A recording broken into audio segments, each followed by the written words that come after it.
Hello friends, welcome to গল্পের বৈঠক। আমি রূপসা আবার চলে এসেছি। আর আজকে আমি নিয়ে এসেছি লেখিকা দিয়া দের লেখা রুদ্রগড়ের সিংহদানব গল্পটির দ্বিতীয় পর্ব। তো চলুন বেশি দেরি না করে আজকের পর্বটি শুরু করা যাক।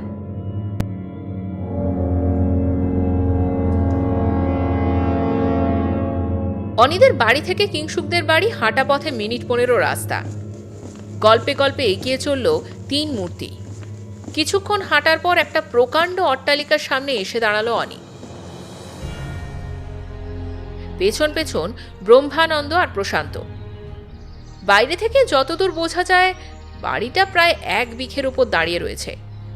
সামনে অযত্নে পড়ে থাকা বাগান ভরে গেছে বর্ষার নানান ফুলে, যদিও বেশিরভাগটাই জংলি। একটা বিরাট সিংহদুয়ার দিয়ে ঢুকে পড়ল অনিরা। বাগানে শোভা পাচ্ছে একটা ফোয়ারা, যদিও এখন তা বিকল। প্রশান্ত এই বাড়িতে বার কয়েক এলেও ব্রহ্মানন্দের আজ এই বাড়িতে প্রথম পদার্পণ ঘটল। ব্রহ্মানন্দ খুঁটিয়ে খুঁটিয়ে দেখতে লাগলেন চারপাশে। অনিও পথ দেখিয়ে কিংসুকদের ঘরের সামনে নিয়ে এলো। দরজাটা ভেজানো। অনি দুবার কড়া নাড়ল, কিন্তু কেউ বেরিয়ে এলো না। এবার অনি দরজাটা খুলে মুখ বাড়িয়ে ডাকলো, কাকিমা, কাকিমা বাড়িতে আছেন? এবার ভেতর থেকে এক ভারী মহিলা কণ্ঠস্বর ভেসে এলো। কে? আমি অনির্বাণ কাকিমা, কিংসুকের বন্ধু।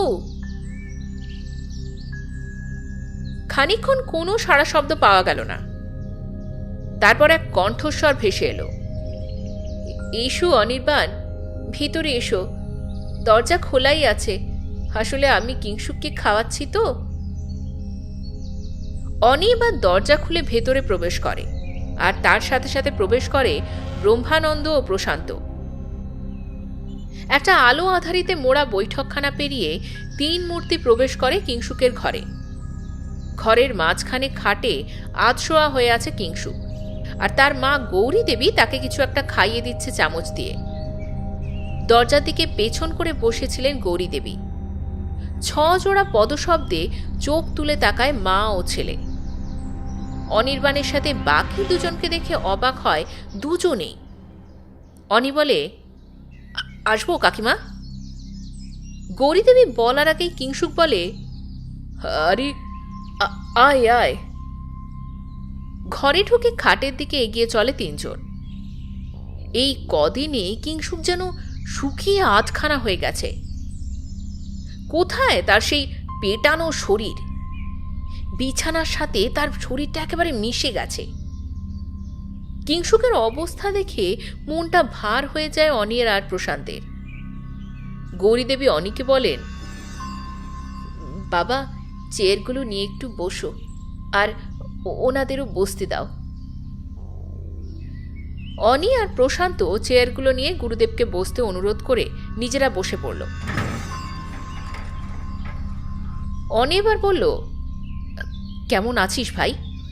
কি করে এই অবস্থা হলো বলতো? ডাক্তার কি বলছে? ম্লান হাসে কিংসু, নিজের চোখেই তো দেখছিস ভাই। ডাক্তার ওষুধ দিচ্ছে, আমিও খাচ্ছি, কিন্তু কাজের কাজ কিছুই হচ্ছে না। অনি এবার প্রশান্তকে দেখিয়ে বলে, চিনতে পারছিস? কিংসুক ভালো করে দেখে নিয়ে বলে, আরে এটা তো রনিদা না? একদম চেঞ্জ হয়ে গেছে রে। তাও তো চিনে গেছি।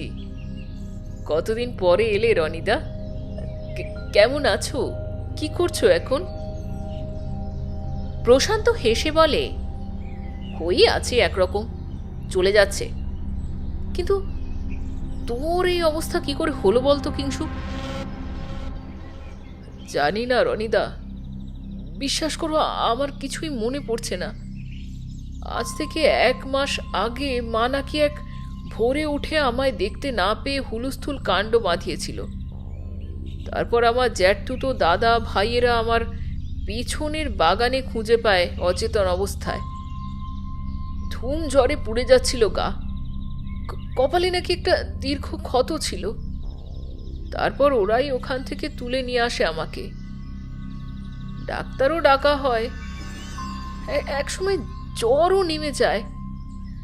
সময়ের সাথে সাথে কপালের ঘাটাও শুকিয়ে আসে, কিন্তু ওই দিনকার পর না আমি আর বিছানা ছেড়ে উঠতে পারিনি।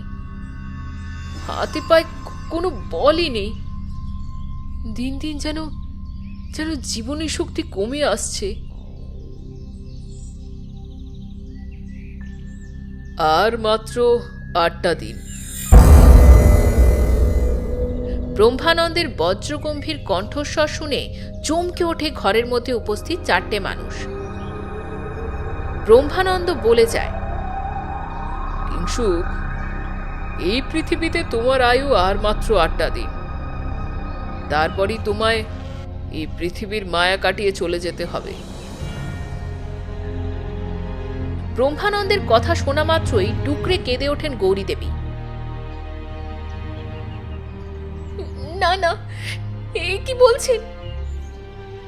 কিংসুক অবাক হয়ে প্রশ্ন করে, কি কি বলছেন আপনি? ব্রহ্মানন্দ গম্ভীর কণ্ঠে উত্তর দেয়, আমি ঠিকই বলছি কিংসুক। তোমার দেহে অপদেবতার স্পর্শ লেগেছে। বৈঠকখানা পেরিয়ে এই ঘরের দিকে যতই এগিয়েছি ততই স্পষ্ট হয়েছে সেই নারকীয় গন্ধ। তিলে তিলে শেষ হয়ে যাচ্ছে তোমার জীবনী শক্তি।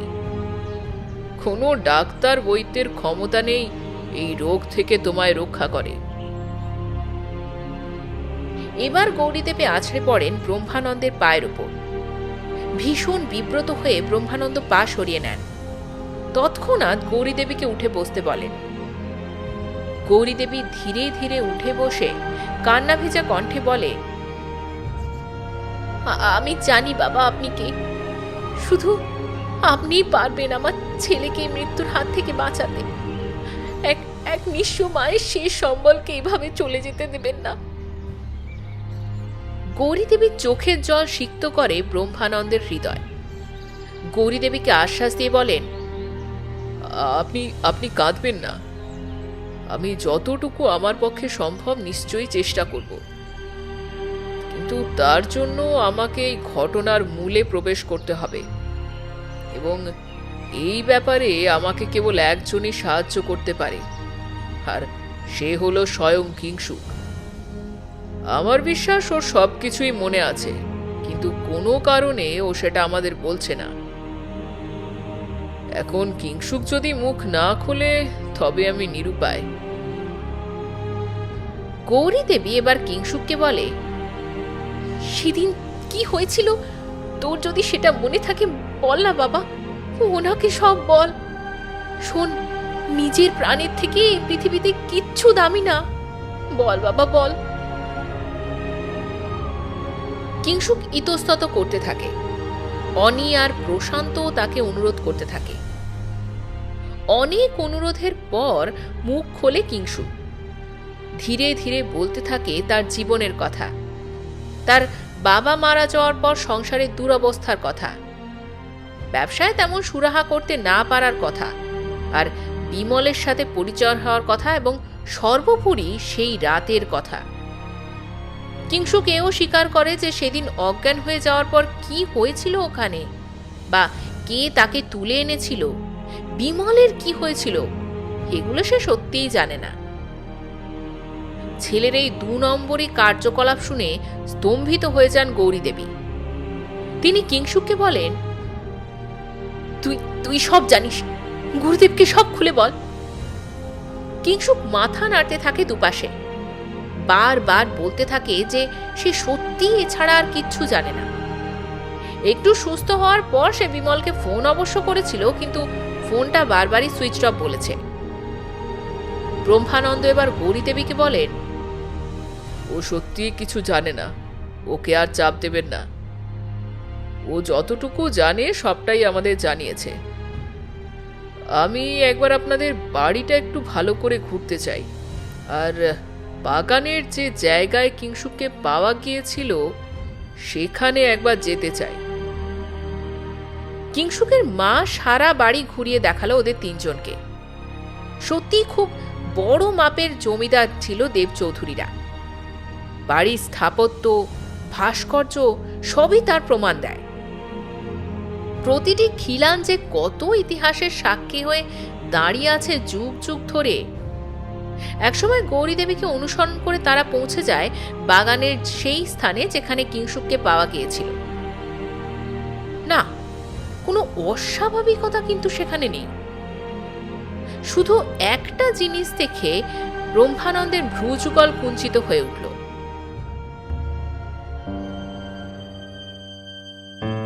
বাগান থেকে ফিরে কিংসুকের কাছ থেকে সেই ঐতিহাসিক ডায়েরি নিয়ে গৌরীদেবীর কাছ থেকে বিদায় নিয়ে দেবচৌধুরী বাড়ি থেকে যখন ওরা বেরোলো, ততক্ষণে সন্ধ্যা পেরিয়ে রাত নেমেছে ধরণীতে। কিছুটা আসার পর ব্রহ্মানন্দ প্রশান্ত আর অনিকে বলল, আজ রাতে একবার হানা দেব দেবচৌধুরী বাড়িতে। কেন গুরুদেব? রাতে দেবচৌধুরী বাড়ি একবার নিজের চোখে দেখতে চাই। কিছু জিনিস রাতের অন্ধকারে প্রকাশ্যে আসে। বাড়ি ফিরে ঝুমু পিসির হাতের তৈরি মাছের বড়া সহ আরও নানা ভাজাভুজির সাথে সন্ধ্যের আড্ডাটা বেশ জমে উঠল। ঘড়ির কাঁটা 8:30 পেরোতেই ঝুমু পিসি উঠে গেল ডিনারের ব্যবস্থা করতে। এই মোক্ষম সুযোগেরই অপেক্ষা করছিল ওরা তিনজন। কারণ রাতের বেলায় এই বাড়ি থেকে বেরিয়ে অভিযান চালাতে গেলে শ্যামল পিসিমশাইয়ের সাহায্য অত্যন্ত দরকার। ঝুমু পিসির অজান্তে এই বাড়ি থেকে বের হতে একমাত্র শ্যামল পিসই পারে। বর্তমানে যা অবস্থা আসানগড়ের তা দেখে রীতিমতো সন্ত্রস্ত হয়ে আছে রুদ্রগড় সহ আশেপাশের গ্রাম ও মফস্বল এলাকাগুলি। কখন যে কোথায় মৃত্যুদূত ওত পেতে থাকে তা কেউ জানে না। তাই সন্ধ্যে 7টার পর কেউই আর ঘর থেকে বেরোয় না। সারা রুদ্রগড় এক অদ্ভুত নিস্তব্ধতায় ডুবে যায়। এমত অবস্থায় ঝুমু পিসি কখনোই আদরের অনি আর রনিকে তো বেরোতে দেবে না। তাই এখন শ্যামল পিসিমশাই ভরসা। প্রথমে আমতা আমতা করলেও শেষ অবধি ব্রহ্মানন্দের জোড়াজুড়িতে রাজি হয়ে গেল পিসিমশাই। সে কথা দিল যে আজ রাতে সে না ঘুমিয়ে সব রকম সাহায্য করবে তাদের। হনি তো খুশির চোটে বাবাকে জড়িয়েই ধরল। একটু পরেই রাতের খাবার ডাক পড়ল। উচ্ছ্বাস ও উত্তেজনা চেপে রেখে যে যার খাবারে মন দিল। রাতের খাওয়া শেষ হতেই তিনজন শুতে চলে গেল আজ বেশ তাড়াতাড়ি। ঝুমু পিসি ঘরে দৌড় দিতেই অনি প্রশান্তদের ঘরে হানা দেয়। তৈরি হয়ে নেয় প্রশান্ত ও ব্রহ্মানন্দ। 11:30 বাজতেই অনি টেক্সট করে শ্যামলবাবুকে। সঙ্গে সঙ্গে তিনি উঠে ধীরে ধীরে খুলে দেন সদর দরজা। অনিকে বলে দেয় যে বাড়ির কাছাকাছি এসে টেক্সট করতে, তাহলে উনি তাড়াতাড়ি খুলে দেবেন দরজা। তিনজনকে সাবধানে যেতে বলে তিনি দরজা লাগিয়ে দেন। ওদের সঙ্গ দেওয়ার একটা সুপ্ত বাসনা থাকলেও পরিস্থিতির জন্য তাকে থেকে যেতে হয় বাড়িতে। শুনশান পথ ধরে হেঁটে চলেছে 3-3টে প্রাণী। রাস্তায় একটা কুকুর অবধি নেই। সবাই যেন কোনো এক ভয়ঙ্কর মুহূর্তের প্রহর গুনছে। 15 মিনিট পর তিনজন এসে দাঁড়ালো দেবচৌধুরী রাজবাড়ির সামনে। গোটা প্রাসাদ ডুবে আছে নিশ্ছিদ্র অন্ধকারে। ওবেলায় ওরা দেখে গিয়েছিল সিংহদুয়ারে কোনো তালা থাকে না, এখনো নেই।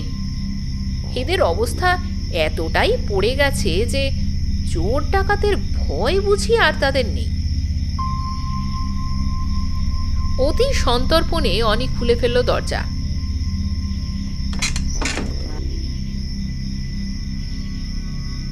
মাথার উপর ওঠা চাঁদের আলোকে সঙ্গী করে পেছন বাগানের দিকে হেঁটে গেল তিনজন। বাগানে পৌঁছে ব্রহ্মানন্দ সদ্য কেনা 5 সেলের টর্চটা বের করে যে স্থানে কিংসুককে খুঁজে পাওয়া গিয়েছিল সেই স্থানটা খুঁজে বের করলেন। এই স্থানের ঘাসগুলো নুয়ে পড়া, অনেকটা ভারী কিছুর নিচে চাপা পড়লে ঠিক যেমন হয় তেমনই। জায়গাটা থেকে হাত 5 দূরে একটা গাছের নিচে ঘন ঝোপের আড়ালে ব্রহ্মানন্দের নির্দেশে বসে পড়ল দুই ভাই। একটু বাদে ব্রহ্মানন্দও যোগ দিলেন তাদের সাথে। এরপর শুধু অপেক্ষা আর অপেক্ষা। যদিও ব্রহ্মানন্দ দুই ভাইকে তেমন কিছুই বলেননি খুলে, তবুও প্রশান্ত মোটামুটি আজকের এই স্থানে আগমনের কারণ ধারণা করতে পেরেছে। অপেক্ষা করতে করতে ওদের ঘুমই পেয়ে যাচ্ছিল। মাঝে মাঝেই ওডোমস বার করে গায়ে ডলছে প্রশান্ত। সাপের একটা ভয়ও অবশ্য আছে। এই বর্ষার রাত আর এই রকম জঙ্গল, সাপেদের তো পিকনিক করার আদর্শ। কতক্ষণ কেটেছে কে জানে। গুরুদেবের কড়া নির্দেশ, তাই মুখে কুলু পেটেছে দুই ভাই। ফোনগুলোও বের করা যাবে না। চোখ দুটো লেগেই এসেছিল অনির। হঠাৎ সে মাটিতে একটা কম্পন অনুভব করে। ভূমিকম্প বলে চেঁচাতে যাবে তার আগেই প্রশান্ত ভাইয়ের মুখ চেপে ধরে আর সামনের দিকে তাকাতে বলে। কি আশ্চর্য! তাদের থেকে হাত পাঁচেক দূরে মাটিটা ক্রমশ দুদিকে ফাঁক হয়ে যাচ্ছে, আর সেই ফাঁক দিয়ে মাটিতে উঠে আসছে এক বিশাল বড় সিংহের কেশযুক্ত মাথা।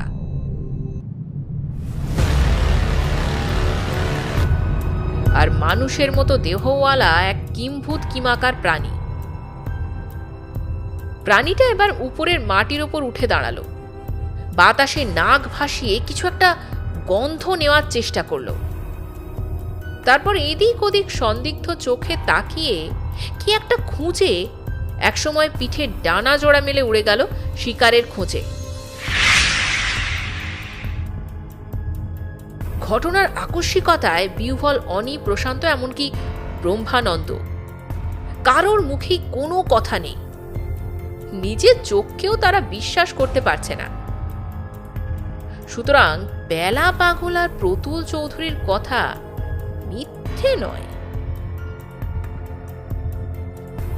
একটু বাদে আবার কাঁপুনি অনুভব করে তিনজন সামনে তাকাতেই দেখে যে ধীরে ধীরে মাটির দুভাগ আবার জোড়া লেগে যাচ্ছে।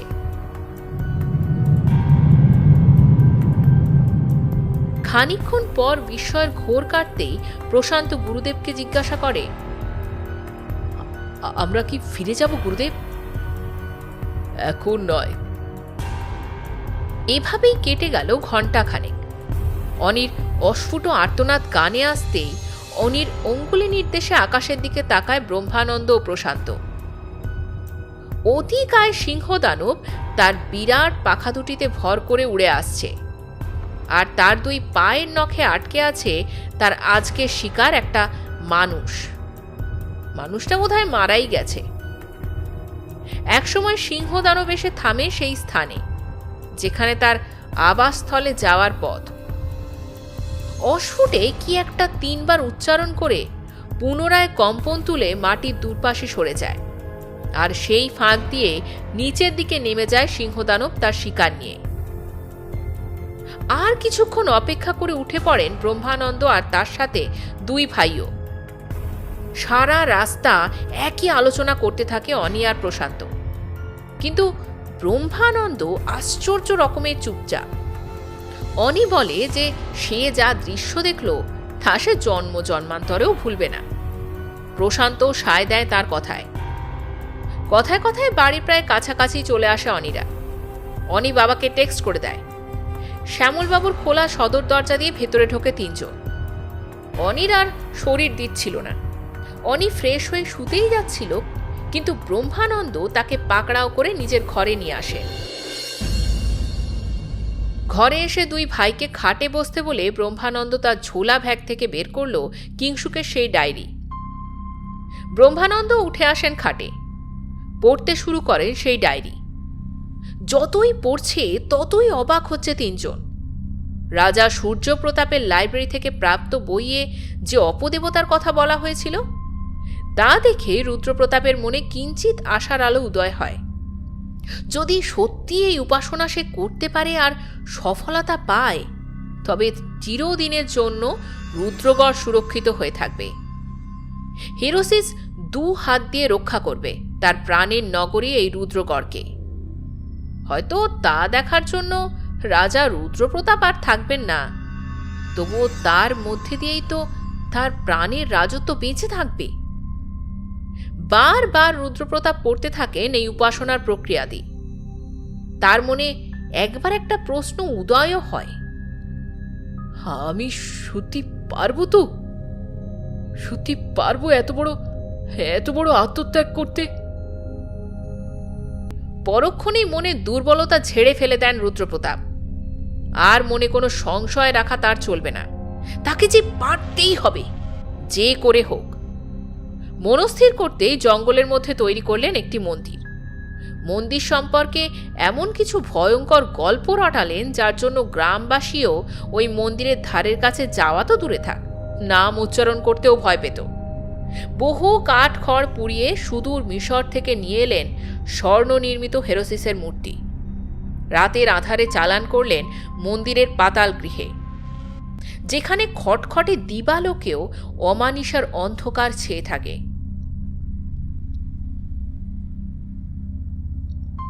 নিজের হাতে শুরু করলেন অন্ধকার দেবতা হেরোসিসের পুজো। দুটি চুনি দিয়ে তার চক্ষুদান করলেন, নিজের রক্ত দিয়ে প্রাণ প্রতিষ্ঠা করলেন হেরোসিসের। বিশেষ বিশেষ তিথিতে হেরোসিসকে ভোগ চড়াতো রাজা রুদ্রপ্রতাপ। একসময় হেরোসিস হল তার বশীভূত। যে কাজের জন্য হেরোসিসকে তিনি আহ্বান করেছিলেন, সে কাজ শেষ করে ফিরে এলো হেরোসিস। চিরকালের জন্য রুদ্রগড় শত্রুহীন হয়ে রইল। এবার এলো সেই আসল দিন। রাজা রুদ্রপ্রতাপ মানসিকভাবে তৈরি হয়ে শেষবারের মতো স্ত্রী ও পুত্রের মাথায় স্নেহের চুম্বন করে বেরিয়ে গেলেন।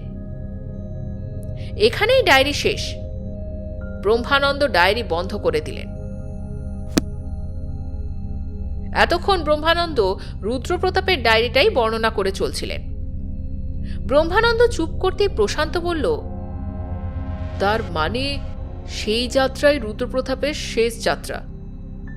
রুদ্রপ্রতাপ আর কোনোদিনও ফিরে আসেননি, আর হেরোসিসের মন্দিরের দরজাও চিরকালের জন্য বন্ধ হয়ে গিয়েছে।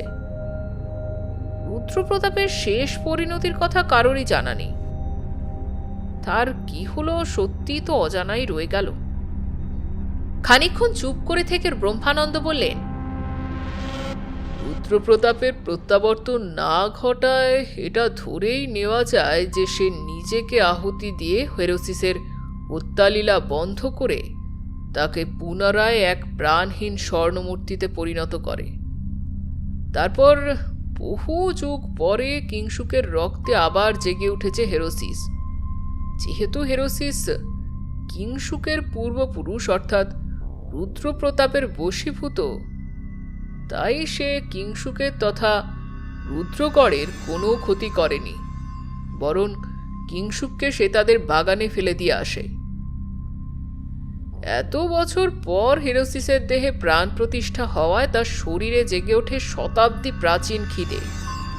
তাই সে খিদে নিবারণের জন্য প্রতি রাতে আসানগড় থেকে মানুষ তুলে আনে। আজ আসানগড়ে না পেলে কাল অন্য জায়গা থেকে তুলে আনবে। তার মানে এভাবেই চলতে থাকবে তার হত্যালীলা। আর তাকে দমন করার একটাই উপায়, সেটা হলো কিংশুকের আত্মাহুতি। যেহেতু হেরোসিস তার রক্তেই জেগেছে, তাই তার রক্তই একমাত্র পারে হেরোসিসকে পুনরায় ওই মূর্তির মধ্যে বন্দী করতে। এতটা বলে থামে ব্রহ্মানন্দ। তার সারা মুখে চিন্তার ছাপ সুস্পষ্ট। এবার অনি লাফ দিয়ে এসে পড়ে ব্রহ্মানন্দের পায়ের কাছে। আপনি কিংশুকে বাঁচান গুরুদেব। আমি মানছি ও লোভ করে ভুল করেছে, কিন্তু ওর মার শেষ অবলম্বনকে এইভাবে শেষ হতে দেবেন না গুরুদেব। ব্রহ্মানন্দ অনিকে তুলে বলে, আমাকে আজ বেলার দিকে একবার ওই বাড়ি যেতে হবে। আরও কিছু প্রশ্নের উত্তর খোঁজা এখনো বাকি। তুমি যাও, তোমার ঘরে গিয়ে খানিকক্ষণ বিশ্রাম করে নাও। প্রশান্ত, তুমিও তাই করো। আজ সারাদিন আমাদের অনেক কাজ। তেমন হলে আজ রাতেও আমাদের যেতে হবে দেবচৌধুরী বাড়ি। গুরুদেবের কথা মতো অনি উঠে পড়ল। ভোর হতে শুরুই করেছে, একটু পরেই তার মাও আবার ঘুম থেকে উঠে পড়বে। তাকে এত সকালে এই ঘরে দেখলে আবার সন্দেহ হবে। তাই তার থেকে এখন নিজের ঘরে গিয়ে বিশ্রাম নেওয়াই ভালো। অনি চলে যেতেই ব্রহ্মানন্দ ঘরের দরজা ভেতর থেকে বন্ধ করে দিলেন। প্রশান্ত বিছানার উপর শুয়ে কপালে হাত দিয়ে একটা কিছু চিন্তা করছিল, আর গুরুদেব তার ঝোলা থেকে বের করলো তার মোবাইলটা। এটার বয়স 2 বছর হলেও এখনো প্রায় নতুন, কারণ বেশিরভাগ সময় ব্রহ্মানন্দের ঝোলার এক কোণে অবহেলায় পড়ে থাকে বস্তুটি। মাঝে মাঝে ব্রহ্মানন্দ পড়াশোনার জন্য বস্তুটিকে ব্যবহার করে, এছাড়া এই জিনিসটির প্রতি তার তেমন আসক্তি নেই। ফোনটা বের করে সুমন্ত বণিকের নামটা সার্চ করলেন। হ্যাঁ, নাম্বারটা এখনো আছে। সুমন্ত বণিক ব্রহ্মানন্দের বন্ধু, ইতিহাসের অধ্যাপক ছিলেন। এখন বোধহয় রিটায়ার করেছেন। ব্রহ্মানন্দ একবার শুনেছিলেন যে সুমন্ত নাকি কি একটা বিষয়ে গবেষণার জন্য বছরখানেক মিশরে ছিলেন। সুতরাং তার কাছ থেকে কিছু জানা যেতেও পারে এই বিষয়ে। ফোনটা করতে যাবেন, হঠাৎই তার চোখ পড়ল হাতঘড়ির দিকে। সবে 4:45। কোনো মানুষকে ফোন করার উপযুক্ত সময় এটা নয়। তার থেকে বরং খানিকক্ষণ গড়িয়ে নেওয়া যাক, কারণ কাল তো সারা রাতি প্রায় ধকল গেছে। এখন শরীরটাকে একটু বিশ্রাম দেওয়া প্রয়োজন, নইলে আজ রাতের অভিযানের ধকল শরীর নিতে পারবে না। ফোনটা বেড সাইডে রেখেই শুয়ে পড়েন ব্রহ্মানন্দ। একের পর এক ঘটনাগুলো সাজাতে থাকে। হেরোসিসকে দমন করার একটাই উপায়, আর সেটা হলো কিংসুকের আত্মাহুতি। কিন্তু একটা জলজ্যান্ত ছেলেকে কি করে তিনি পারবেন এই কাজে লাগাতে? না না, অন্য কোনো উপায় ভাবতে হবে, যাতে সাপও মরে আর লাঠিও না ভাঙে। ভাবতে ভাবতেই ব্রহ্মানন্দ রাত জাগা চোখ দুটোতে ঘুম নেমে এলো। ঝুমু পিসির ডাকাডাকিতে প্রশান্তর ঘুম ভেঙে গেল। দেওয়াল ঘড়ির দিকে চোখ পড়তে প্রশান্ত দেখল যে বেলা 11টা বাজে। ধর্মর করে খাট থেকে নেমে দরজা খুলে দিল। দরজার ওপারে দাঁড়িয়ে থাকা ঝুমু পিসি চিন্তিত গলায় বলল, কি রে বাবা, এত বেলা অবধি ঘুমোচ্ছিস? হ্যাঁ, শরীর টরীর খারাপ হলো নাকি? প্রশান্ত বলে ওঠে, না না পিসি, শরীর একদম ঠিক আছে, তুমি চিন্তা করো না। আচ্ছা ঠিক আছে, গুরুদেবকে নিয়ে তবে তুই ডাইনিংয়ে আয়, আমি যাই। আচ্ছা, তুমি টিফিন করে নাও প্রশান্ত, আমি একেবারে দুপুরের খাওয়া সারবো। তুমি টিফিন সেরে এসো, আমাদের একটু কিংসুকদের বাড়ি যেতে হবে। পিসি ভাইপোর কথোপকথনে ঘুম ভেঙে গেছে ব্রহ্মানন্দে। প্রশান্ত ঘড়ির দিকে তাকিয়ে দেখল যে 11:15। না, এখন আর টিফিন খেয়ে কাজ নেই, একেবারে লাঞ্চ করেই বেরিয়ে পড়বে তারা। ব্রহ্মানন্দকে স্নান সেরে নেওয়ার জন্য অনুরোধ করে প্রশান্ত ছুটল পিসিকে দুপুরের খাওয়ার ব্যবস্থা করতে বলার জন্য। প্রথমে তো পিসি রাজিই হচ্ছিলেন না, শেষে পিসোর মৃদু ধমকে কাজ হলো। ঝুমুদেবী আর কথা না বাড়িয়ে বেজার মুখে দুপুরের খাওয়ার ব্যবস্থা করতে গেলেন। খাওয়া দাওয়া সেরে আবার যখন রওনা হলো 3 জন, তখন ঘড়িতে 12:30 বাজে। আজ আর হেঁটে নয়, টোটো নিয়ে নিলেন ব্রহ্মানন্দ। যখন ওরা কিংসুকদের ঘরে পৌঁছলো, তখন কিংসুকের মা কিংসুককে দুপুরের খাওয়া খাইয়ে দিচ্ছেন। সত্যি মন কেমন করা দৃশ্য। ব্রহ্মানন্দ ঘরে প্রবেশ করে বললেন, তুমি খাওয়া শেষ করে নাও কিংসুক, আমি অপেক্ষা করছি। তোমার সাথে আমার কিছু কথা আছে। আচ্ছা গুরুদেব। কিংসুক বেশ তাড়াতাড়ি খাওয়া শেষ করল। কিংসুকের মা থালা নিয়ে চলে যেতেই ব্রহ্মানন্দ বলল, আমি ওই ডায়েরি পড়ে সব জেনেছি, আশা করি তুমিও সব জানো। যেটা তুমি জানো না সেটা হচ্ছে তোমার রক্তে আবার জেগে উঠেছে মিশরীয় অপদেবতা হেরোসিস।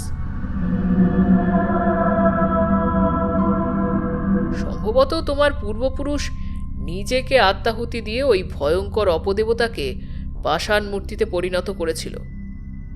তারপর সে তার এই ভয়ানক উপদ্রব আবার শুরু করেছে। তুমি নিশ্চয়ই চাও যে এই ভয়াবহ সংকটের সমাধান ঘটুক। ডায়েরি অনুযায়ী তোমার রক্তে যেহেতু প্রাণ ফিরে পেয়েছে হেরোসিস, তাই তোমার রক্ত দিয়েই পুনরায় তাকে পাথরে পরিণত করতে হবে। এইসব শুনে জোরে বিষম খায় কিংসুক।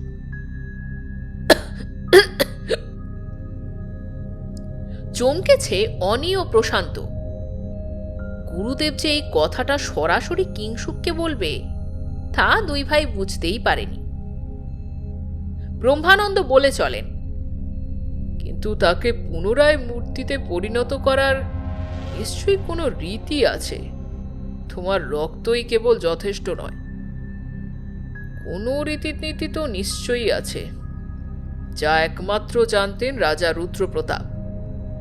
কিন্তু সেই রীতি সম্পর্কে রুদ্রপ্রতাপ কিছুই বলে যাননি তার লেখা ডায়েরিতে। আর এই মুহূর্তে আমাদের পক্ষে মিশর যাওয়া সম্ভব নয়। আমাদের হাতে আজকের দিনটা বাদ দিলে আর মাত্র 6 দিন সময়। সুতরাং বুঝতেই পারছো যে তুমি যদি এই পৃথিবীতে না থাকো, তবে পৃথিবীর কোনো শক্তি নেই যে হেরোসিসকে নিজের জগতে ফেরাতে পারে। রুদ্রপ্রতাপ যে বই ও ডায়েরি থেকে এই দেবতার পুজোর হদিশ পেয়েছিলেন, সেই ডায়েরিটা কি একবার পাওয়া যাবে? তোমাদের লাইব্রেরি ঘরটা কি আর আছে? হতাশ হয়ে দুদিকে মাথা নাড়ে কিংসুক। না গুরুদেব, সে ঘর তো আজ আর নেই। ওই ঘরের সমস্ত বই আমরা ন্যাশনাল লাইব্রেরিকে দান করেছি। আদৌ ওই বই আর ডায়েরি এখনো অবিকৃত আছে কিনা আমরা তো জানি না। কিংসুকের কথায় নিরাশ হয়ে চেয়ার ছেড়ে উঠে পড়েন ব্রহ্মানন্দ। ঠিক আছে কিংসুক, আমি অন্যভাবে চেষ্টা করব এই উপাসনা বিধি জানার। কিন্তু তোমায় একটা কথা বলে দিই, পূজায় কিন্তু তোমায় বসতে হবে। আমরা শুধু সাহায্য করতে পারি, কিন্তু পুজো তোমাকেই দিতে হবে। নিজের মনকে শক্ত করো। আমি খুব তাড়াতাড়ি পুজোর কাজ শুরু করব। ভালো থেকো, আসি। অনি ও প্রশান্ত কিংসুককে টাটা করে বেরিয়ে পড়ল ব্রহ্মানন্দের সাথে।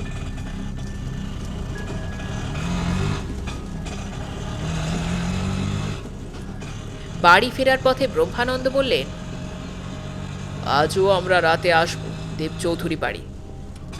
তবে আজ শুধু দেবচৌধুরী বাড়ি না, আমাদের গন্তব্য হবে হেরোসিসের আবাসস্থল। দুই ভাই বোকার মতো দুজন দুজনের দিকে চেয়ে রইল। ব্রহ্মানন্দ এগোতে থাকলেন। বাড়ি ফিরে ব্রহ্মানন্দ সোজা নিজের ঘরে গিয়ে ব্যাগ থেকে মুঠোফোনটা বের করে ফোন লাগালো তার বন্ধু সুমন্ত বণিককে। দুবার ফুল রিং হয়ে ফোনটা কেটে গেল। ব্রহ্মানন্দের মুখে বিরক্তির ছাপ স্পষ্ট। 3বারের বার ফোন করতেই ওপার থেকে ভেসে এলো এক ভারী পুরুষ কণ্ঠ।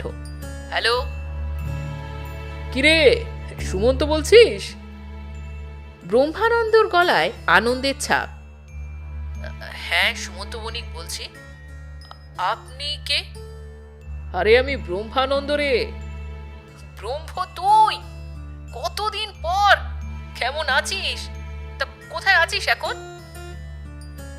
পুরনো বন্ধুর কণ্ঠস্বর সুমন্ত বণিককেও যথেষ্ট আনন্দিত করেছে। খানিকক্ষণ কুশল জিজ্ঞাসাবাদের পর ব্রহ্মানন্দ আসল ভূমিকায় আসলেন। কথা চলতে লাগলো দুই বন্ধুর মধ্যে। সুমন্ত বণিক জানালো যে তার সমস্ত গবেষণার বিষয় ছিল মমি ও পিরামিড, তাই তার পক্ষে মিশরীয় অপদেবতা হেরোসিসের সম্বন্ধে বলা সম্ভব নয়। সে মৃত্যু দেবতা আনুবিসের নাম শুনে থাকলেও হেরোসিসের নাম এই প্রথম শুনল। কিন্তু সে কথা দিল যে ব্রহ্মানন্দকে কালকের মধ্যেই সে খোঁজ খবর করে ফোন করবে। মিশরীয় অপদেবতার হাত থেকে আসানগড় সহ সমস্ত পৃথিবীকে রক্ষা করতে সে নিজের সাধ্যমতো সাহায্য করবে ব্রহ্মানন্দকে। এই বলে ফোনটা রেখে দেয় সুমন্ত বণিক। গম্ভীর মুখে বসে থাকেন ব্রহ্মানন্দ। সময় যে খুবই কম।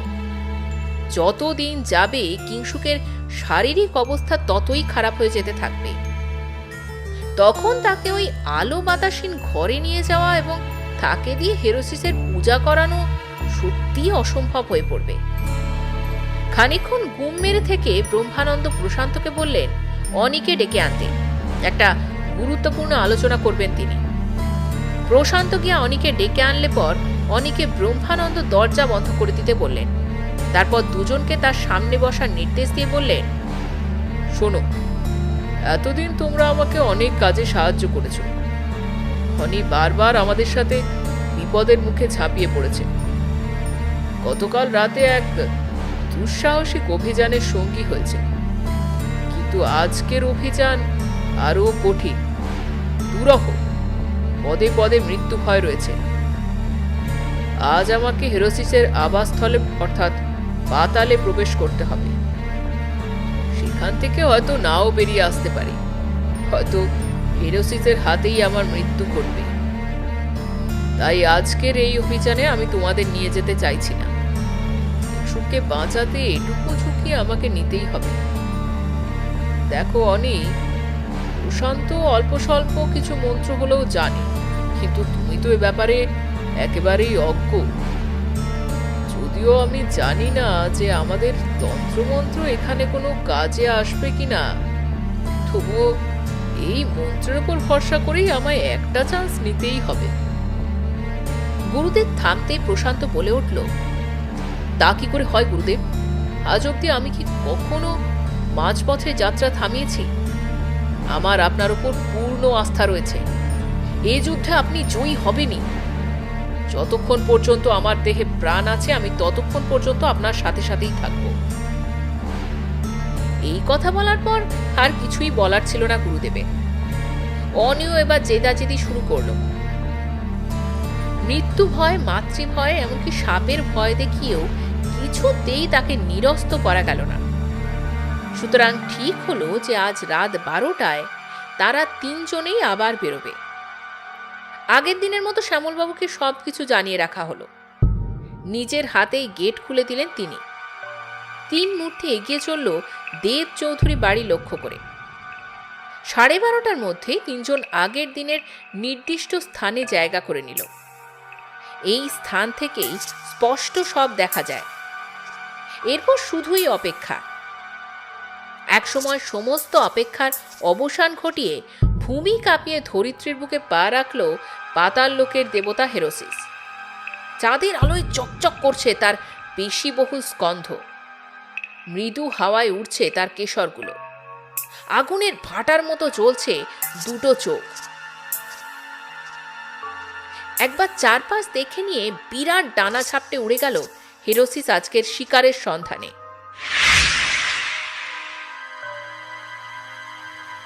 চোখের আড়াল হতেই ব্রহ্মানন্দ এগিয়ে গেল সেই ফাটলের দিকে, আর তার পেছন পেছন অনি এবং প্রশান্ত।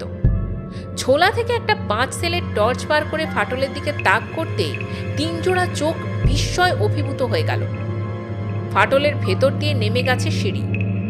একসময় ব্রহ্মানন্দ অনুভব করলো আবার মাটিতে কম্পন শুরু হয়েছে, অর্থাৎ ফাটলটা আবার জোড়া লেগে যাচ্ছে। ব্রহ্মানন্দ আর কাল বিলম্ব না করে সিঁড়ি বেয়ে নামতে লাগলো নিচের দিকে, আর তার দেখা দেখি প্রশান্ত এবং অনিয়। কয়েক ধাপ নামার পর একটা বিকট শব্দ কানে আসতেই তিনজন ঘাড় ঘুরিয়ে দেখল দ্বিধা বিভক্ত ধরিত্রী পুনরায় জুড়ে গেছে। মাথার উপর চাঁদটাকে আর দেখা যাচ্ছে না। ব্রহ্মানন্দ টর্চটা বের করে জ্বালালো। তারপর সাবধানে নামতে লাগলো তিনজন। একটা জায়গায় গিয়ে দেখা গেল যে সিঁড়ি শেষ হয়ে এবার জাতাল শুরু হয়েছে। জাতালের দুদিক বরাবর চলে গেছে সারি সারি থাম, আর থামগুলো একটা ছাদকে ধরে আছে। কারো মুখেই কোনো টু শব্দটিও নেই। অবাক বিস্ময়ে এগিয়ে যাচ্ছে তিনজন। রনি আর প্রশান্ত যে যার মোবাইলের ফ্ল্যাশ চালিয়েছে। প্রায় মিনিট সাথে হাঁটতে হাঁটতে একটা জায়গায় গিয়ে থামলো তিনজন। এখানে চাতাল শেষ হয়ে আবার সিঁড়ি উঠে গেছে উপরের দিকে। সিঁড়ি দিয়ে অতি সন্তর্পণে উঠছে তিনজন। 15 ধাপের সিঁড়ি একসময় শেষ হলো। এবার দেখা যাচ্ছে একটা গর্ত। সেই গর্তের মধ্য দিয়ে মুখ বাড়াতেই একটা অতি জঘন্য নারকীয় গন্ধ ঝাপটা মারল ব্রহ্মানন্দের নাকে। ব্রহ্মানন্দ তাড়াতাড়ি পকেট থেকে রুমাল বের করে চেপে ধরলেন নাকে। প্রশান্ত ও অনিকেও রুমাল বার করার নির্দেশ দিলেন। এরপর প্রথমে ব্রহ্মানন্দ এবং তারপরে অনি এবং সবশেষে প্রশান্ত উঠে এলো সেই গর্তের মধ্যে দিয়ে। উপরে উঠে এসেও বুঝল যে যেটাকে ওরা এতক্ষণ গর্ত ভাবছিল সেটা কোনো গর্তই না, ওই স্থানে একটা বেদি ছিল। বেদিটা দুপাশে সরে গিয়ে ওই শূন্য স্থানের সৃষ্টি করেছে। দ্বিখণ্ডিত বেদিটার দিকে চোখ পড়তেই চমকে উঠল অনি আর প্রশান্ত। সাথে সাথেই টর্চের আলো ফেলল তিনজন। আরে ওই প্রাণী দুটো কি?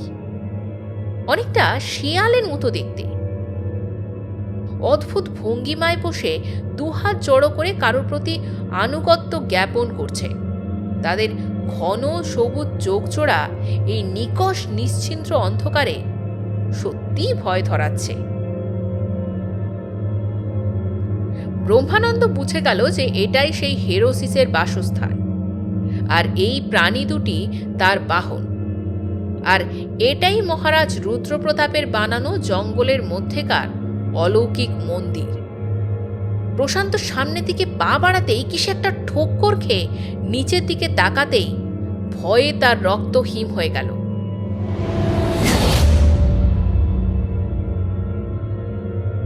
তার পায়ের কাছে একটা পচা গলা মৃতদেহ।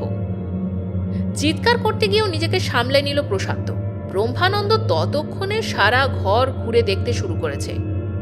তার পেছনে হাত ধরাধরি করে ঘুরছে দুই ভাই। একটা বমন উদ্রেককারী গন্ধে দমন আটকে যাচ্ছে ওদের। সারা ঘরের চতুর্দিকে পড়ে রয়েছে বিভিন্ন বয়সের বিভিন্ন অবস্থার মৃতদেহ। কারোর চোখ নেই, কারোর মাথা নেই, কারোর দেহটা মাঝখান থেকে চিরে ফেলা হয়েছে। উফ, নারকীয় সেই দৃশ্য। একটা দেওয়াল। এসে টর্চের আলো ফেলতেই থমকে দাঁড়ায় ব্রহ্মানন্দ। দেওয়ালে খোদাই করে কি সব যেন লেখা। কাছে গিয়ে পড়তে চেষ্টা করে ব্রহ্মানন্দ। পুরনো দিনের বাংলা হরফে লেখা। তবে এই কি সেই হেরোসিসের উপাসনার বিধি? পড়তে পড়তে কতক্ষণ কেটেছে ঠিক কে জানে। হঠাৎ একটা হাড় হিম করা হিংস্র গর্জনে সম্বিত ফেরে তিনজনের।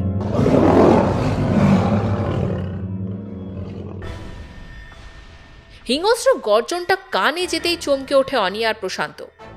ব্রহ্মানন্দের কানেও পৌঁছেছে সেই জান্তব চিৎকার। তিনজনেই পেছন ঘুরতেই দেখে তাদের থেকে হাত দশেক দূরে যে বেদিটা দ্বিখণ্ডিত হয়েছিল তা যেন কোনো মন্ত্র বলে জুড়ে গেছে। আর তার উপরে দণ্ডায়মান সেই বিশাল ডানাওয়ালা সিংহ ও মানুষের মধ্যবর্তী পর্যায়ের এক প্রাণী, মিশরীয় অপদেবতা হেরোসিস। আগুনের ভাঁটার মতো চোখ দিয়ে মাপছে সামনে দাঁড়ানো তিনটি শিকারকে। যে কোনো মুহূর্তেই ঝাঁপিয়ে পড়বে তিনজনের ওপর। ব্রহ্মানন্দের হাত গিয়ে প্রশান্তর বাহুটা চেপে ধরেছে, আর প্রশান্তের হাতের মুঠোয় অনির হাত। পেছোতে শুরু করেছে তিনজন। ব্রহ্মানন্দ একবারও হেরোসিসের আগুন ঝরা দৃষ্টি থেকে চোখ সরায়নি। হেরোসিসের মুখে ফুটে উঠেছে এক বিদ্রূপের হাসি। একটু আগেই তার মুখে ফুটে উঠেছিল নারকীয় ক্রোধ। তার রাজত্বে ব্রহ্মানন্দের অনধিকার প্রবেশ যে সে মেনে নেয়নি তা তার মুখমণ্ডলের অভিব্যক্তি স্পষ্ট বলে দিচ্ছিল। ব্রহ্মানন্দদের পিছু হটতে দেখে সে যেন বেশ মজাই পেয়েছে। হেরোসিস জানে যে এ ঘর থেকে পালাবার পথ নেই। শিকারকে খেলিয়ে খেলিয়ে মারতেই তার যেন আনন্দ। ব্রহ্মানন্দের পিঠ একেবারে দেওয়ালে এসে ঠেকেছে, আর পিছনে এক চিলতেও জায়গা নেই। অসহায় মুখে দুই ভাই ব্রহ্মানন্দের মুখের দিকে চেয়ে আছে। ব্রহ্মানন্দ দেওয়াল ঘেঁষে ঘেঁষে চলেছে। মস্ত বড় ভুল হয়ে গেছে তার। পুজো প্রণালী পড়তে গিয়ে সে ভুলেই গিয়েছিল যে যে কোনো মুহূর্তেই আবির্ভাব ঘটতে পারে ওই অপদেবতার। আচ্ছা, সে কি সত্যি সময়ের হিসেব রাখতে ভুলে গিয়েছিল, নাকি কোনো ভ্রম সৃষ্টি করেছিল ওই অপদেবতা? এখন এই সব প্রশ্নের উত্তর খোঁজার সময় নেই। যে করেই হোক এখান থেকে বেরোতেই হবে। দরকার পড়লে নিজের প্রাণের বিনিময়েও বাঁচাতে হবে এই দুটো প্রাণকে। একটা খচমচ শব্দ কানে যেতেই অবাক হয়ে যায় প্রশান্ত। বেদির দিক থেকেই আসছে ওই শব্দটা। ওদিকে চোখ পড়তেই বিস্ময়ের সীমা পেরিয়ে যায় প্রশান্ত। একটু আগেও শেয়ালরূপী যে মূর্তি দুটি হেরোসিসের পায়ের কাছে ছিল, তাদের মধ্যেও কখন যেন প্রাণের স্পন্দন এসেছে। হঠাৎ ঘটে গেল এক ভয়ানক ঘটনা। অনি অদ্ভুত এক কাজ করে বসল। তার হাতে থাকা মোবাইল ওই বিভীষিকাকে লক্ষ্য করে ছুঁড়ে মারল। সেটা গিয়ে লাগলো হেরোসিসের ঠিক ভ্রুযুগলের মধ্যভাগে। বিকট একটা চিৎকার করে বেদি থেকে লাফ মারল সে। বিদ্রুপের হাসি মুছে তার মুখে ফুটে উঠল ক্রোধ। বড় বড় পা ফেলে অদ্ভুত ভঙ্গিতে এগিয়ে আসতে থাকলো সে। অনি আর প্রশান্তের হৃদস্পন্দন প্রায় স্তব্ধ হয়ে গেছে। ব্রহ্মানন্দ বুঝে গেছেন তার জানা কোনো মন্ত্রতন্ত্রই আর কাজে লাগবে না। তবুও দেওয়াল ঘেঁষে ঘেঁষে সরতে থাকে সে, আর তার সাথে দুই ভাই। অনি এবার বুঝতে পারে যে সে কত বড় ভুল করে ফেলেছে। সে যদি হেরোসিসকে আক্রমণ না করত, তবে হয়তো আরো কিছুক্ষণ বেঁচে থাকতো তারা। প্রশান্ত ভীষণ ক্ষুব্ধ হয় ভাইয়ের প্রতি। তার স্থির বিশ্বাস আর কিছুক্ষণ সময় পেলেই গুরুদেব কিছু না কিছু উপায় নিশ্চয়ই বার করত। কিন্তু কোথা থেকে যে কি হয়ে গেল! এখন তাদের এই পাতালপুরীতে এক মিশরীয় দানবের হাতে প্রাণ দিতে হবে। হে ঈশ্বর! হেরোসিস আর ওদের তিনজনের মধ্যে দূরত্ব আর হাত তিনেক। আর কয়েক মুহূর্তের মধ্যেই ঘুচে যাবে সেই দূরত্ব। সবার প্রথম শিকার হবে অনি। নিজের নির্বুদ্ধিতার কথা মনে পড়তেই কান্না পেয়ে যাচ্ছে তার। প্রাণীটা আরো দুপা এগিয়ে এলো, আর ঠিক সেই মুহূর্তেই ব্রহ্মানন্দের একটা হাত গিয়ে লাগলো পেছনের দেওয়ালে। হঠাৎই তার মনে হলো দেওয়ালটা বুঝি ফাঁপা। বিদ্যুৎ চমকের মতো মনে পড়ে গেল ব্রহ্মানন্দে, এটাই কি সেই রুদ্ধ দ্বার যা দিয়ে কিংশুক ও তার লোকজন ঢুকেছিল? কিন্তু এই দ্বার তো অবরুদ্ধ, কিভাবে খুলবে এই দ্বার? এদিকে প্রাণীটার গরম নিঃশ্বাস পড়ছে তাদের উপর। যে কোনো মুহূর্তেই আক্রমণ করবে প্রাণীটা তার উপর। প্রাণীটার গা দিয়ে আসছে একটা বোটকা গন্ধ। হঠাৎ ব্রহ্মানন্দের মনে পড়ে গেল কিংশুকের ডায়েরিতে পড়া সেই মন্ত্রটা, যেটা 3 বার উচ্চারণ করলেই খুলে যায় এই পাতালপুরীর দরজা। ব্রহ্মানন্দ সবাইকে চমকে দিয়ে গুরুগম্ভীর কণ্ঠে মন্ত্রটা 3 বার উচ্চারণ করে দেওয়ালে 3টে টোকা দিতেই কয়েক মুহূর্ত পরেই ঘড়ঘড় শব্দে খুলে গেল পাতালপুরীর দরজা।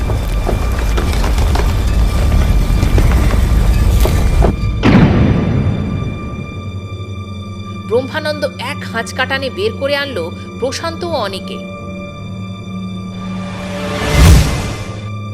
প্রাণীটা ঘটনার আকস্মিকতায় একেবারে বিহ্বল হয়ে গিয়েছিল। এবার হাতের সামনে থেকে বেরিয়ে যাওয়া শিকারকে ধরার জন্য একটা হিংস্র গর্জন করে লাফ দিতেই সঙ্গে সঙ্গে অবরুদ্ধ হলো পাতালপুরীর দরজা।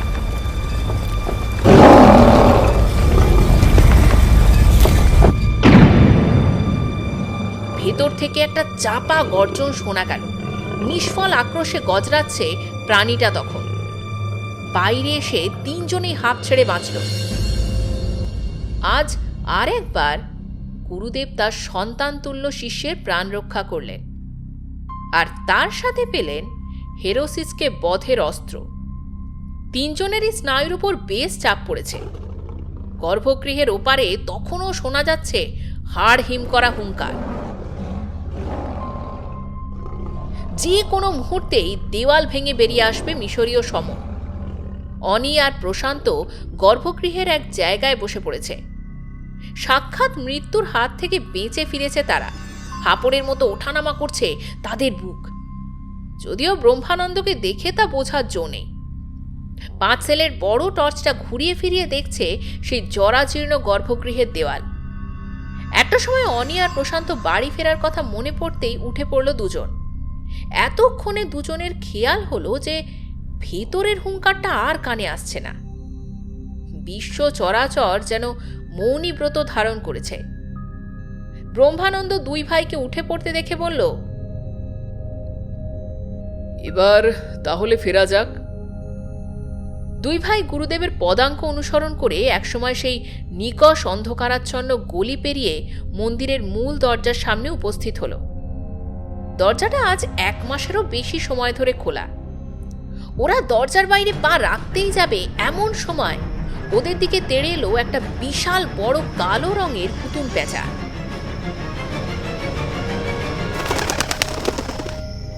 তিনজনেই ভয়ে মাথা নামিয়ে নিতেই পেঁচাটা ওদের মাথার উপর দিয়ে উড়ে গিয়ে গর্ভগৃহের রাস্তা ধরল, অর্থাৎ মন্দিরের ভেতরেই ওর বাস।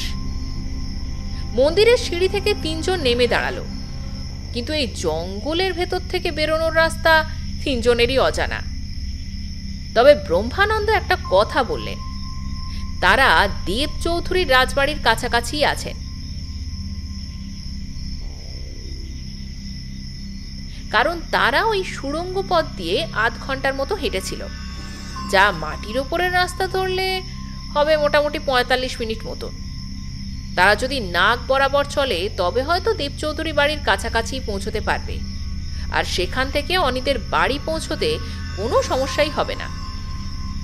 অনিও ব্রহ্মানন্দকে নিশ্চিত করলো যে এই জঙ্গল বেশি গভীর নয়, আর তেমন কোনো হিংস্র জন্তু জানোয়ারেরও ভয় নেই। তবে বর্ষাকাল হওয়ায় 2-1টা মা মনসা সন্তানদের দেখা পাওয়া অবশ্য অস্বাভাবিক কিছুই নয়। একটু সাবধানে অবশ্যই তাদের চলতে হবে। ব্রহ্মানন্দকে ইঞ্জিন বানিয়ে অনি আর প্রশান্ত তার পেছন পেছন হাঁটতে লাগলো। প্রায় 50 মিনিট হাঁটার পর বড় রাস্তা দেখতে পেয়ে আনন্দে চিৎকার করে উঠল 2 ভাই, এই তো পাওয়া গেছে, পাওয়া গেছে। বড় রাস্তা দিয়ে মিনিট খানেক চলার পর রাস্তার ডান পাশে বহু কাল ধরে একইভাবে দাঁড়িয়ে থাকা দেব চৌধুরী বাড়ি চোখে পড়ল 3 জনে। তার মানে গুরুদেবের গণনা একদম নির্ভুল ছিল।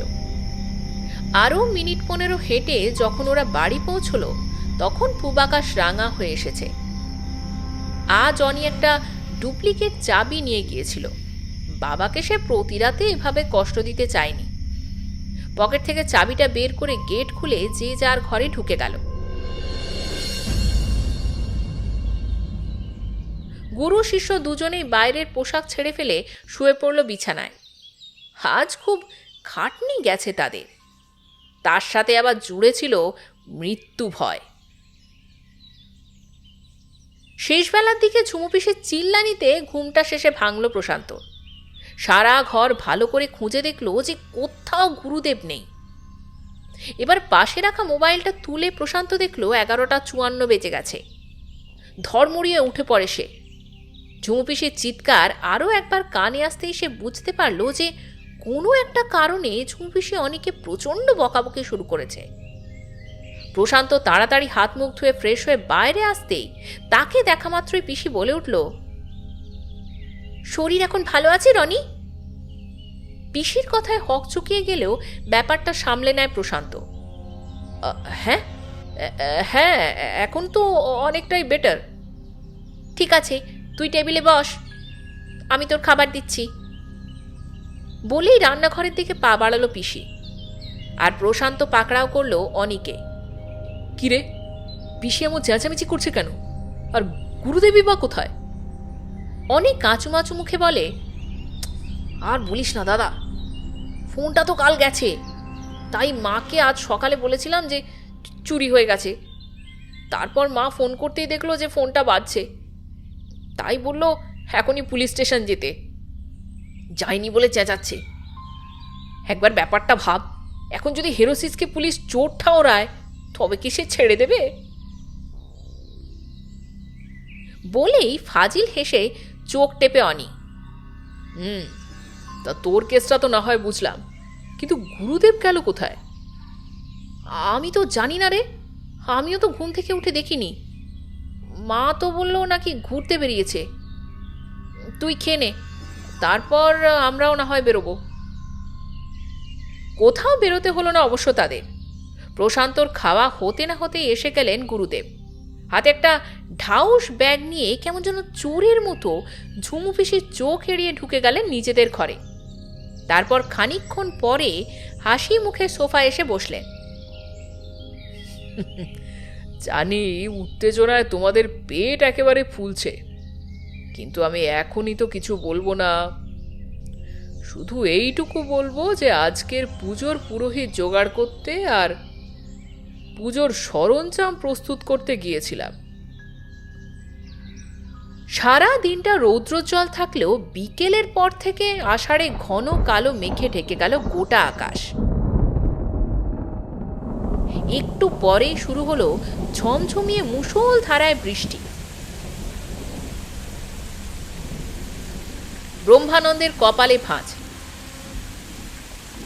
তবে কি আজ আর পুজোয় বসা যাবে না? এত আয়োজন কি সব বৃথা যাবে? যতই রাত বাড়ছে ততই বৃষ্টির বেগ বাড়ছে, আর এদিকে হু হু করে কেটে যাচ্ছে দিনগুলো। এদিকে দুই ভাইয়ের মধ্যে শুরু হয়েছে ঝামেলা। প্রশান্ত স্রেফ জানিয়ে দিয়েছে যে আজকের অভিযানে অনিবাদ। কাল যে ছেলে মানুষে সে করেছে, আজও যদি সে এমনই করে তবে শুধু তারা নয়, সমগ্র এলাকায় ধ্বংস হয়ে যাবে। সুতরাং আজকের অভিযানে অনিকে নেওয়া যাবে না। দুজনের এই ছেলে মানুষই সুলভ আচরণ দেখে এত দুশ্চিন্তার মধ্যেও হাসি পেয়ে যাচ্ছে ব্রহ্মানন্দের। 11টার দিকে বৃষ্টিটা প্রায় ধরে গেল। এবার শুধু বেরোনোর অপেক্ষা। ঝুমু পিসি ঘরে দৌড় দিতেই সবাই চটপট তৈরি হয়ে গেল। প্রশান্ত ও ব্রহ্মানন্দের পরনে দুধ সাদা ধুতি এবং গলায় রুদ্রাক্ষের মালা। 11:30টার মধ্যে পা টিপে টিপে বেরিয়ে পড়ল তিনজন। আজ তাদের সাথে চলেছে একটা ঢাউস ব্যাগ, যার মধ্যে আছে পুজোর সব রকম সরঞ্জাম। ব্যাগ থেকে একটা আষ্টানি গন্ধ নির্গত হচ্ছে। তিনজনেই এগিয়ে চলল তাদের প্রথম গন্তব্য অর্থাৎ দেবচৌধুরী বাড়ির উদ্দেশ্যে। আজ আর কোনো লুকোছাপা নেই। তিনজনেই সোজা ঢুকে গেল কিংসুকদের ঘরে। কিংসুক তৈরিই ছিল। আজ তার পরনে লাল বর্ণের ধুতি। প্রশান্তদের মতো তার গলায় শোভা পাচ্ছে একটা একমুখী রুদ্রাক্ষের মালা। তবে সে একটা হুইল চেয়ারে বসে আছে।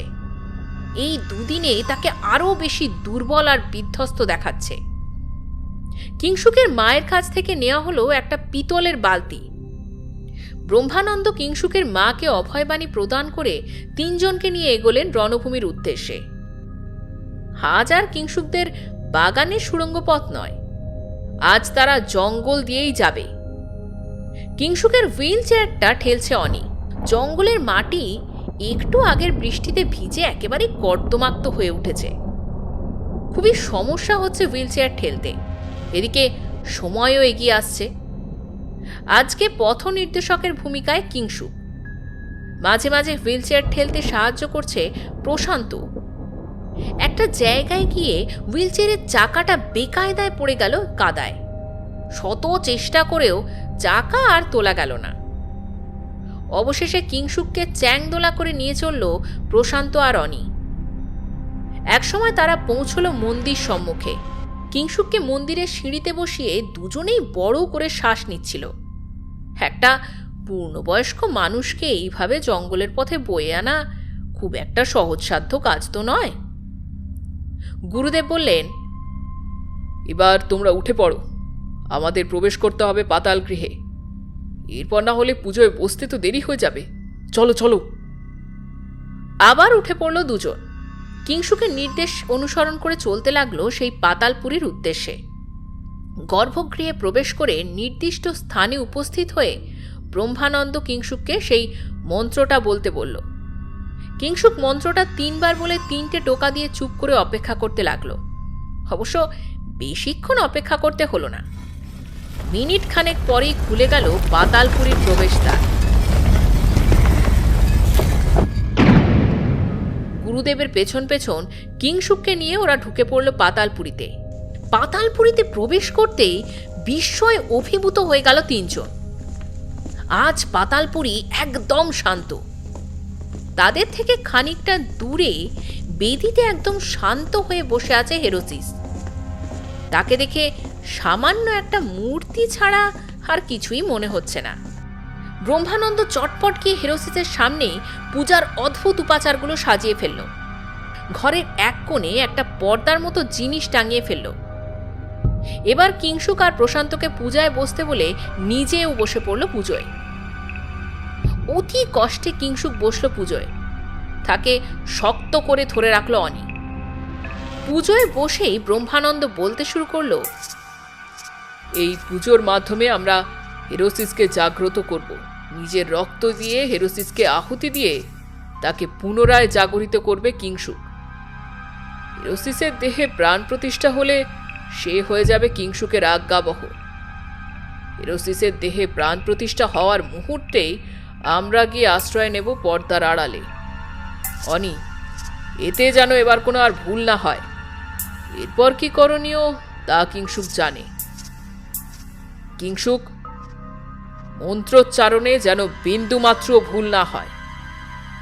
কিংশুক ঘাড় নাড়ে। গুরুদেব এবার শুরু করে পুজো প্রক্রিয়া। এ পুজোয় কোনো যজ্ঞের দরকার হয় না। গুরুদেব মেঝের ওপর একটা বৃত্ত আঁকে, তার মধ্যে একটা চতুর্ভুজ, আর তার মধ্যে একটা ছোট্ট বৃত্ত। মাছের আঁশ দিয়ে মুড়ে দেয় বৃত্তটাকে, আর অদ্ভুত সব উপাচারে সাজিয়ে দেয় জায়গাটা। এরপর চোখের ইশারায় কিংশুককে মন্ত্রপাঠ শুরু করতে বলে। গুরুদেবের নির্দেশে শুরু হয় মন্ত্রপাঠ। বয়ে যেতে থাকে সময়। একসময় ব্রহ্মানন্দ কিংশুকের হাতে তুলে দেয় একটা ছুরি। কিংশুক তা দিয়ে চিরে ফেলে নিজের বাঁ হাত। টপ টপ করে রক্ত পড়তেই থাকে প্রশান্তর হাতে ধরা মাটির সরাতে। কিংশুকের রক্ত হেরোসিসের পায়ে ছোঁয়াতেই মূর্তি যেন একটু কেঁপে ওঠে। প্রশান্ত আর অনিকে পর্দার পেছনে লুকোতে বলে পুজোর সরঞ্জামের ব্যাগ থেকে দুটো বড় বড় বোতল বের করেন ব্রহ্মানন্দ। সেই বোতলের তরল ঢেলে দেয় সেই পেতলের বালতিতে। তারপর আর এক মুহূর্ত দেরি না করে চলে আসেন সেই পর্দার পেছনে। এরপর এক সময় হেরোসিসের মূর্তিটা ভীষণভাবে কাঁপতে থাকে।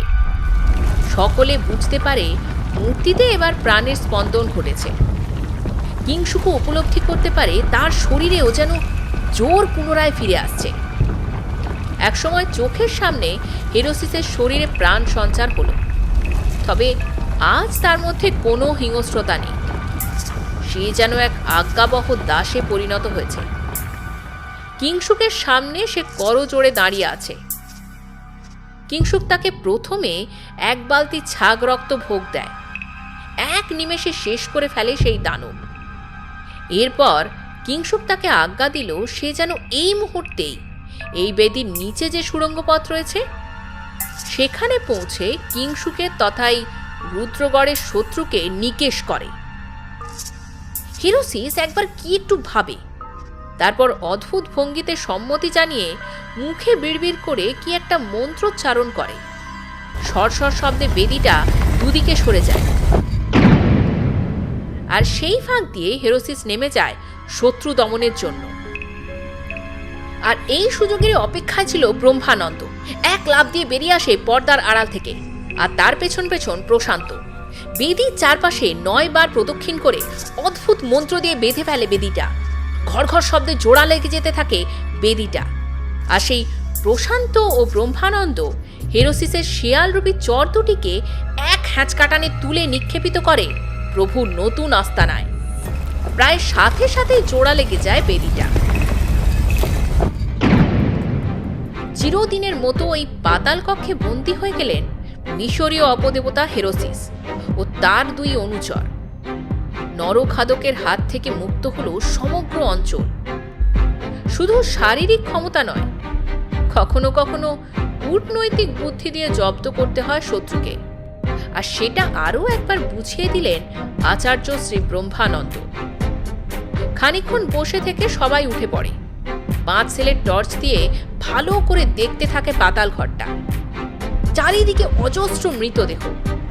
এর মধ্যে কোনটা যে বিমল তা আজ আলাদা করে আর চেনা যায় না। বেদির একপাশে অনির ফোনটাও অক্ষত অবস্থায় পাওয়া যায়। সময় নষ্ট না করে তারা বেরিয়ে আসে গর্ভগৃহ থেকে। পুনরায় মন্ত্র দ্বারা বেঁধে ফেলা হয় পাতালপুরীর প্রবেশদ্বার। চারজনে ফিরতে থাকে গর্ভগৃহের রাস্তা দিয়ে। কিংসুকের পায়ে বল ফিরে এসেছে, তবে এখনো সে বেশ দুর্বল। অনির কাঁধে ভর দিয়ে হাঁটছে সে। মানসিক চাপও তার উপর যথেষ্ট পড়েছে। মন্দির থেকে বেরিয়ে কিছুটা এগোতেই তাদের কানে এলো এক বিকট শব্দ।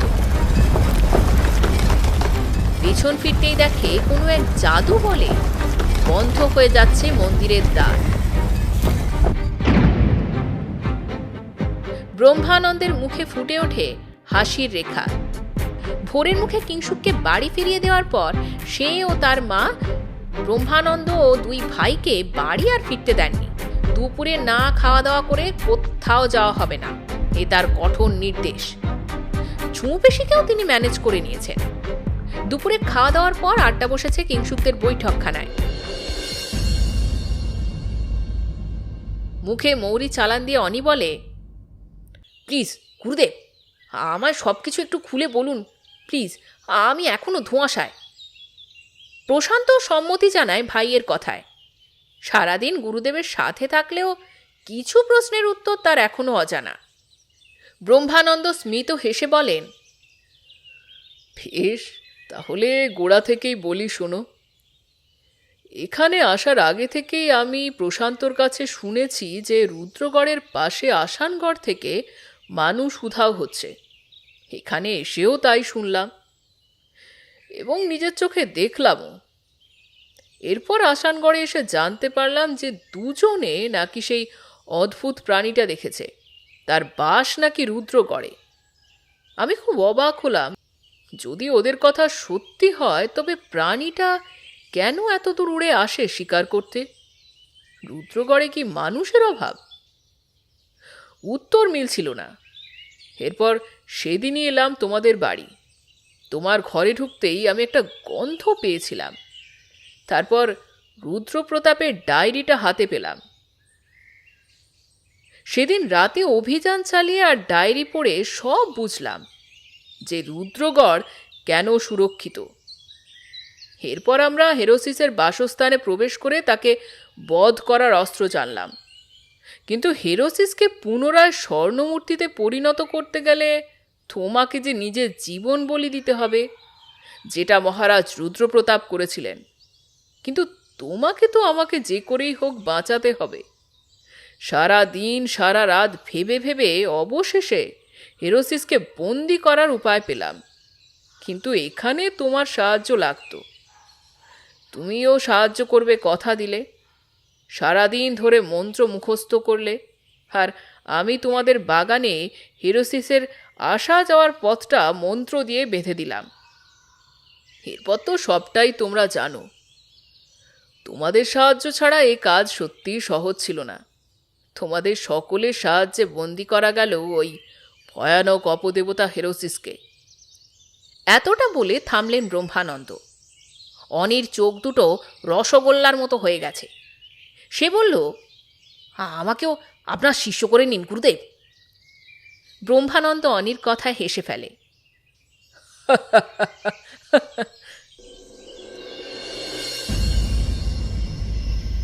সন্ধে হয়ে আসছে। উঠে পড়ে প্রশান্তরা।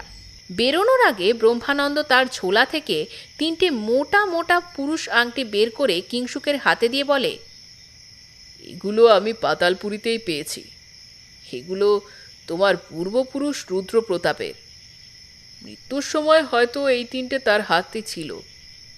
বহুমূল্য রত্ন খচিত এই আংটি। আশা করি এগুলো তোমার অভাব মেটাবে।